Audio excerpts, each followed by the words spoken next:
untuk teman-teman dimanapun berada yang sedang jatuh cinta.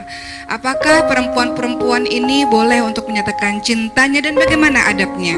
Teman-teman yang dirahmati oleh Allah Subhanahu wa taala, tentu saja para wanita-wanita boleh untuk menyatakan cintanya dengan tujuan untuk menikah dengan laki-laki tersebut, tapi tidak boleh kalau menyatakan cinta dengan tujuan hubungan yang dilarang oleh Allah Subhanahu wa taala, sebagaimana Allah ingatkan wala taqrabuz zina.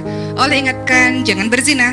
Artinya kalau seorang wanita menyatakan cintanya hanya untuk berpacaran atau hubungan yang tidak halal, maka tentu saja itu tidak diperbolehkan. Bagaimana adab-adabnya apabila wanita mencintai seorang laki-laki, ingin menikah dengan laki-laki tersebut? Ada dua cara. Pertama, bisa menyatakan secara langsung. Kedua, bisa dengan menggunakan perantara. Di zamannya Rasulullah SAW, teman-teman yang dirahmati oleh Allah Subhanahu wa taala, ada wanita, beberapa wanita malah yang menyatakan cintanya di hadapan Rasulullah SAW. Pada saat itu ada seorang yaitu putrinya Anas bin Malik radhiyallahu anhu. Beliau mengatakan betapa memalukannya apa yang wanita itu lakukan, mengatakan ingin dinikahi oleh Rasulullah SAW. Lalu ayahnya mengatakan, sungguh apa yang dia lakukan adalah sesuatu yang baik, bahkan dia lebih baik daripada engkau. Dia menyatakan keinginannya untuk dinikahi oleh Rasulullah SAW. Dalam hadis riwayat Bukhari disebutkan demikian. Artinya wanita ini terhormat. Kenapa? Wanita-wanita seperti ini tidak mau masuk ke dalam lubang zina, tidak mau masuk ke dalam perbuatan-perbuatan yang dilarang oleh Allah Subhanahu wa taala, sehingga dengan kehormatannya beliau maju untuk menyatakan untuk dinikahi dengan orang yang dicintai. Tentu laki-lakinya adalah harus laki-laki yang saleh, laki-laki yang pastinya bisa membawa kita menuju ke syurga Allah Subhanahu wa taala. Kemudian yang kedua, bisa dengan perantara. Hal ini dicontohkan oleh Umar bin Khattab radhiyallahu anhu. Sayyidina Umar bin Khattab radhiyallahu anhu memiliki seorang anak namanya Hafsah bin Umar bin Khattab radhiyallahu anhu.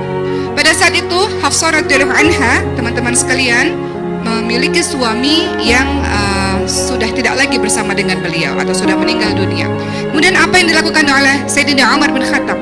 Mencarikan jodoh untuk anaknya Sayyidatina Hafsah radhiyallahu anha. Pada saat itu Umar bin Khattab radhiyallahu anhu minta kepada siapa? Kepada Utsman bin Affan radhiyallahu anhu agar Utsman bin Affan menikahi anaknya Hafsah radhiyallahu anha. Namun Utsman bin Affan pada saat itu tidak berkenan. Lalu apalagi yang dilakukan oleh Sayyidina Umar bin Khattab? Meminta kepada Sayyidina Abu Bakar radhiyallahu anhu untuk meminang anaknya Hafsah, tapi pada saat itu Abu Bakar radhiyallahu anhu juga tidak berkenan. Maka Hafsah pada akhirnya dinikahi oleh Rasulullah SAW. Di sini kita bisa lihat bahwa orang tua menjadi perantara agar anak perempuan ini dinikahi. Kemudian ada kisah yang juga sangat terkenal, yaitu kisahnya siapa? Sayyidatina Khadijah binti Khuwailid radhiyallahu anha. Apa yang dilakukan oleh ibunda Siti Khadijah, teman-teman sekalian? Beliau meminta pertolongan sahabatnya namanya Nafisa. Sayyidatina Khadijah binti Khuwailid sudah jatuh cinta dengan Rasulullah SAW karena Sayyidatina Khadijah sudah mendengar mengenai Rasulullah SAW dari Maisarah. Siapa Maisarah?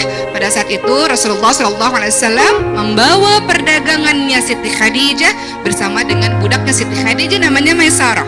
Dan Maisarah ini yang melaporkan kepada Siti Khadijah, wahai Siti Khadijah, Rasulullah SAW pada saat itu belum jadi Rasul, Muhammad ini Al-Amin ini adalah orang yang terpercaya.